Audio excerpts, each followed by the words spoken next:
Hello दोस्तों, मैं मानती हूँ कि बचत करना कठिन है, लेकिन यदि हम यही सोचें कि ये काम कठिन है तो इस तरह से कोई भी काम नहीं हो सकता। पहले ही हम किसी काम को सोच लेंगे कि वो बहुत कठिन है, हम नहीं कर पाएंगे, तो आप उस काम को कैसे भी नहीं कर सकते हैं।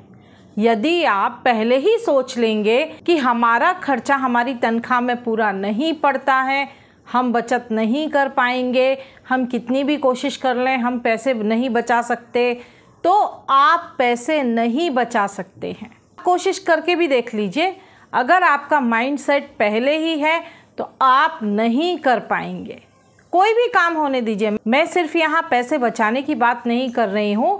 कोई भी काम हो, अगर आपने पहले सोच लिया कि हम ये काम नहीं कर सकते, तो आप उस काम को किसी भी तरह नहीं कर पाएंगे।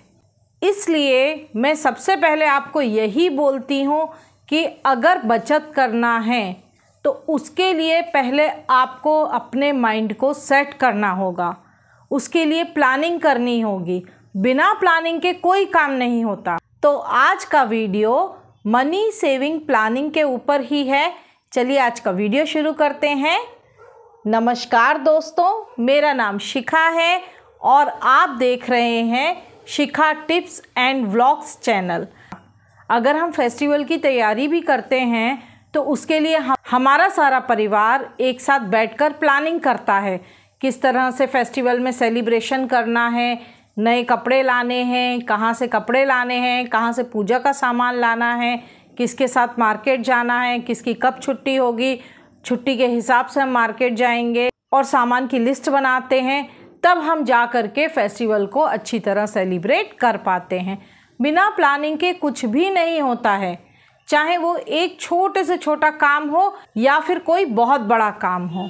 इसलिए मैं हमेशा अपनी बहनों से कहती हूँ कि अगर आप बचत करना चाहते हैं तो पहले प्लान बनाइए, आप अपना एम बनाइए, एक लक्ष्य निर्धारित कीजिए कि हर महीने हमें इतने पैसे बचाने हैं। तो आप जब अपना एम बना लेंगे, आपके पास एक टास्क होगा, तभी आप पैसे बचा पाएंगे। आज का वीडियो मैंने स्पेशली उन लोगों के लिए बनाया है जो हमेशा कहते रहते हैं कि हम नहीं कर सकते। इस तरह के लोग कभी कोई काम बोलेंगे हम उनसे तो वो सुनेंगे तो बाद में, पहले ही वो माइंड में सेट कर लेंगे कि हमें नहीं करना है। आप इस तरह के लोगों से एक गिलास पानी ही मांग कर देख लीजिए। आप बोलेंगे मुझे पानी पीना है, ज़रा एक गिलास पानी दे दो, बोलेंगे नहीं अभी मैं बिज़ी हूँ, अपने आप ले लो।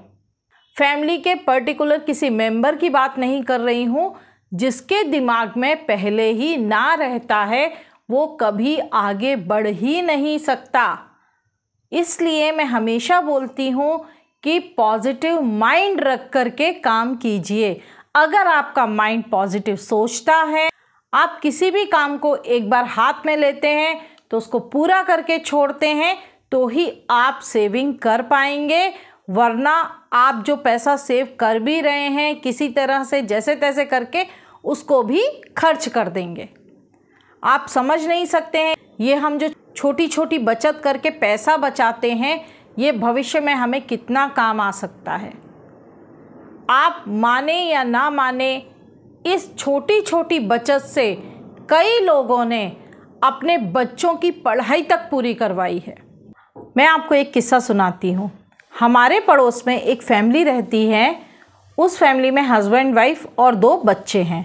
तो वो भैया आए एक दिन और मेरे हस्बैंड को आवाज़ देने लगे कि ज़रा मुझे एक ज़रूरी काम है, इधर सुनो। तो भाई मेरे हस्बैंड ने पूछा क्या काम है? अरे मेरा तो बहुत दिमाग ख़राब हो रहा है, मेरी वाइफ ने मेरा बहुत टेंशन में दिमाग कर दिया है, मुझे आप सॉल्यूशन बताओ। मेरे हस्बैंड ने पूछा कि आखिर हुआ क्या, ये तो बताओ। बोले कभी ज़रूरत पड़ती है तो मैं अपनी वाइफ से पूछता हूँ पैसे हैं, तो हमेशा मना करती है। एक दिन नहीं होगा जिस दिन इसने मुझे ज़रूरत पड़ने पर पैसे दिए हों। और आज जब नोटबंदी हुई है तो मेरे पास आके रो रही है, बोल रही है सुनो जी मेरे 2000 रुपये के नोट चेंज करवा दो। तो मैंने कहा हाँ ठीक है करवा देता हूँ, मुझे लगा 3-4 पड़े होंगे, ज़्यादा 5-6 होंगे, अरे 10-12 भी होंगे, ठीक है करवा देता हूँ। और जब वो लेकर आई तो मैंने ही माथा पकड़ लिया। बोले क्यों, इतने कितने थे? बोले 1.5 लाख रुपए। 1.5 लाख रुपए मेरी वाइफ ने इकट्ठे करके रखे हैं और छुपा छुपा के, मेरा ही पैसा मुझसे छुपा के उसने ऐसे रखा है कि मुझे पता ही नहीं है कि उसके पास इतना पैसा है। अब 1.5 लाख रुपए मैं कहाँ जाऊँ बैंक में और कहाँ लाइन में लगूँ, और वहाँ पर भी इतना बंधन हो गया है कि 50,000 से ज़्यादा 2,000 के नोट जमा नहीं कर रहे हैं। आप ही बताओ मैं क्या करूँ? तो मेरे हस्बैंड बोले मैं अब आपको क्या बताऊँ, मेरी वाइफ के पास भी ऐसे ही कई नोट निकले हैं 2,000 के। बोले ये लोग छुपाती रहती हैं, लेकिन समय पर नहीं बताने के कारण कितने बुरे फंस गए। जब उनके हस्बैंड ने ये बात बताई तो मैं भी चुपचाप से सब कुछ सुन रही थी। मैंने कहा ये तो सबके घर की सेम कहानी है, सारी लेडीज़ बचाती हैं, लेकिन ये क्या नोटबंदी और ये आ गया, सारी पोल खुल गई। तब उन्होंने जैसे तैसे करके वो 1.5 लाख रुपए बैंक में जमा करवाए। लेकिन उनकी वाइफ मेरे पास आके बोली दीदी मैं क्या करूं, मैंने कितने सालों से जोड़ जोड़ के इतने पैसे इकट्ठे किए थे, अब वो पूरे के पूरे नोट मेरे ओपन हो गए और वो गिनती में आने से खर्च होना शुरू हो गए। हम बचत करते हैं अपने बुरे वक्त के लिए, तो आप समझ सकते हैं कि 1.5 लाख रुपए कितना होता है। कहीं पढ़ाई में, कहीं एजुकेशन में किसी में ज़रूरत पड़ती तो वो शायद दे भी देती। वो क्यों नहीं देती थी? क्योंकि उन्होंने वो उस बुरे वक्त के लिए पैसे संभाल कर रखे थे, जब हमारे पास बिल्कुल पैसे ना हो और हमको किसी के सामने उस समय हाथ ना फैलाना पड़े। तो यही मैं कहना चाहती हूँ कि बचत कीजिए, पैसे को इस तरह बचाइए कि वो आपका भविष्य में साथ दे। यदि आप कोशिश करेंगी तो आप ज़रूर कर पाएंगी। छोटी छोटी स्टफिंग कीजिए। आप अपने खर्चों के लिफाफे बना लीजिए। जो भी आपके खर्चे हैं उनके एनवलप बनाइए, उस पर बाहर लिख दीजिए कि ये मेरे बच्चों की पढ़ाई के लिए है, ये मेरा रेंट है घर का, ये दूध का पैसा है, और सब्जी वगैरह के लिए अलग लिफाफा बनाइए। तो लिफाफों में स्टफिंग कीजिए पैसों की, क्योंकि कई बार क्या होता है हमारे पैसे बच जाते हैं, लेकिन हमको कोई हिसाब किताब ना होने के कारण पता ही नहीं चलता कि हमारी बचत हुई है। और जो पैसा आपका बचत होती है उसको आप बैंक के अकाउंट में डाल दीजिए। तो आप देखिए किस तरह से आप सेव कर सकते हैं। मेरा एक वीडियो उन लोगों के लिए था जो हमेशा कि हम बचत नहीं कर सकते, हम कोशिश करते हैं पर नहीं होती है, उनके लिए था। क्योंकि ना करना बहुत आसान होता है और हाँ करके पैसे बचाना बहुत मुश्किल। लेकिन जब तक हम इस मुश्किल काम को नहीं करेंगे हम अपने भविष्य को नहीं सुधार पाएंगे।